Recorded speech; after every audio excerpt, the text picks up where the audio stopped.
entire project with one email. 3 weeks later, her boss took credit for it. And when she tried to speak up, they told her she was being dramatic. This is a story about Emma, not a hero, not a villain, just someone who believed that doing the right thing would eventually be noticed. It took her 3 years to learn the truth. And when she finally did, everything changed. Emma had been at Meridian Solutions for 3 years. She wasn't the loudest person in the room. She wasn't the one volunteering for every high visibility project. She was a person who showed up early, stayed late when needed, and made sure the work was done right. Her coworkers liked her. Her manager, Derek, seemed to appreciate her. At least, that's what she thought. Emma had this quiet belief, almost childlike, if you think about it, that good work spoke for itself. That if you were excellent, people would notice. That effort had its own gravity, pulling recognition toward it naturally. She learned this from her father, a man who spent 30 years as a quality control engineer, never once complaining about being overlooked. "Just do good work, Emma," he'd say. "The rest takes care of itself." So that's what she did. It was a Thursday evening, 6:47 p.m. Most people had already left.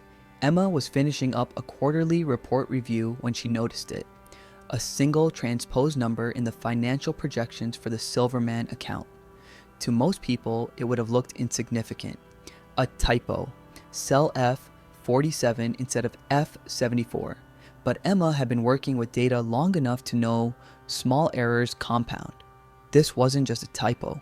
This was a $340,000 miscalculation that would have gone into a presentation for the company's largest client. The presentation was scheduled for Monday morning. She could have left it. She could have assumed someone else would catch it. Instead, she stayed until 9 p.m., traced the error back through 3 spreadsheets, corrected the cascade of formulas, and sent a detailed email to Derek and the project lead. Marcus, explaining what she'd found and fixed. Subject line: critical correction to Silverman projections. She hit send, closed her laptop, went home, and heard nothing. Monday came and went. No response to her email. Tuesday, she saw Marcus in the break room. "Hey, did you see my message about the Silverman numbers?" "Oh yeah," Marcus said, barely looking up from his phone. "Yeah, we got it handled. Thanks." That was it. No follow-up, no acknowledgement of what could have been a company-defining mistake. Wednesday, there was a team meeting. Derek stood at the front of the room talking about the successful Silverman presentation. "I want to thank everyone for their diligence on this one," he said. "Marcus, especially, your attention to detail on those projections saved us. Great work." Emma's stomach dropped. She looked at Marcus. He was nodding, accepting the praise with a modest smile. Not a word about the email, not a glance in her direction. She told herself it was an oversight, that maybe Derek didn't see her email, that maybe Marcus forgot to mention it. But deep down, she knew this wasn't the first time. She started remembering. 6 months ago, she caught a compliance issue in a contract that could have resulted in legal penalties. She'd quietly fixed it and informed her team. No one said anything. A year before that, she'd volunteered to take over a failing project when a colleague quit unexpectedly. She pulled it together, delivered it on time. The credit went to the department lead who oversaw it. 2 years ago, she'd created a new process for client onboarding that cut administrative time by 40%. It became standard practice. Her name never appeared in the documentation. It was a pattern, and she'd been too busy working to notice she was being erased. The realization didn't come like a lightning bolt. It came like water rising slowly around her feet. First her ankles, then her knees. Then suddenly, she was drowning in the weight of it. She was good at her job. That was the problem, because people who are good at their jobs without making noise, they become invisible infrastructure, reliable, expected, unremarkable.